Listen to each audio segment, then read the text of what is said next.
Radio. A system of telecommunication employing electromagnetic waves of a particular frequency range to transmit speech or other sound over long distance without the use of wires. Guglielmo Marconi is considered by most the father of radio.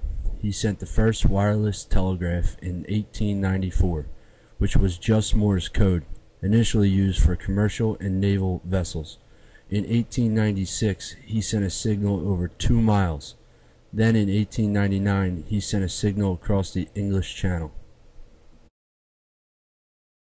Reginald Fessenden, inventor of the liquid barretter, wirelessly transmitted the first voice and music signal on Christmas Eve 1906. After World War I, many companies were trying to make money with the new radio technology. In an attempt to sell more radios, Pittsburgh area ham operator Dr. Frank Conrad set up the first regularly transmitting station. On November 2, 1920, KDKA made the nation's first commercial broadcast. They chose the date because it was election day. The power of radio was proven when people heard the results of the presidential race between Warren Harding and James Cox before people were able to read about it in the newspapers. The Radiola Grand Model RG was the first radio for homes that was able to receive radio broadcasts. The starting price of these radios were $325 in 1923, which meant only the wealthy could afford. FM was demonstrated to the Federal Communication Commission for the first time on June 17, 1936, and was assigned the 42 to 50 megahertz band of the radio spectrum.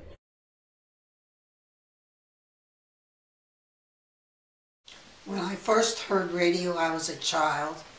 That was our only kind of entertainment. You always had it on to listen to music and the news, because we had no other way of connecting with anything that was entertaining. And as time went on, I got a little older. I used to love to listen to the shows. The one was like Inner Sanctum Mystery, and everything was so real that you felt that you were just like in the park, because it would make a squeaky door. It would make you feel like it's in your home having this go on. So it was something that was very educational to us, the radio.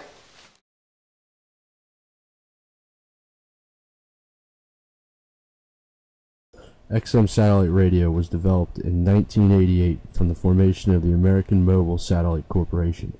In 1992, AMSC established a unit called the American Mobile Radio Corporation, dedicated to developing a satellite-based digital radio service. This was a spun-off of XM Satellite Radio Holdings, Incorporated, in 1999. The satellite service was officially launched on September 25, 2001. It has 156 different channels.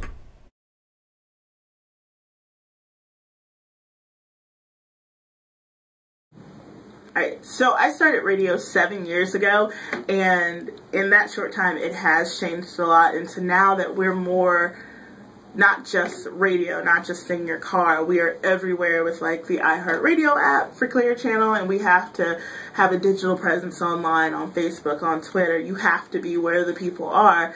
So if they don't have a radio outside of their car, you gotta make sure that you're promoting yourself so that you're where they are, whether it's on their phone, on the computer, or I don't know, where they are.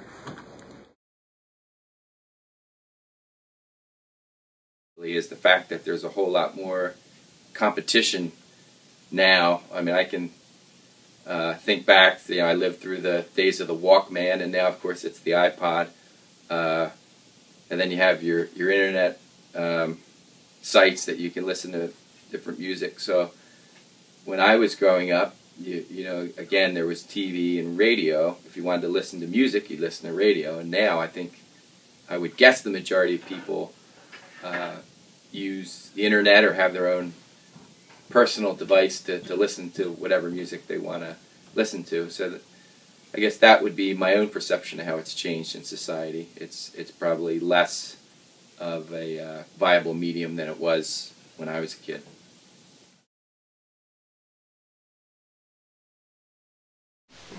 Now I only listen to radio when I'm riding in the car. Essentially, the only time I listen to it is in the car. I'll have sports radio on. Radio has come a long way since the Radio Grand in 1923. Rather than families gathering around the radio in their homes, you see people listening to the radio through their mobile apps on their phones, through radio websites online, and most often through the stereo in their cars.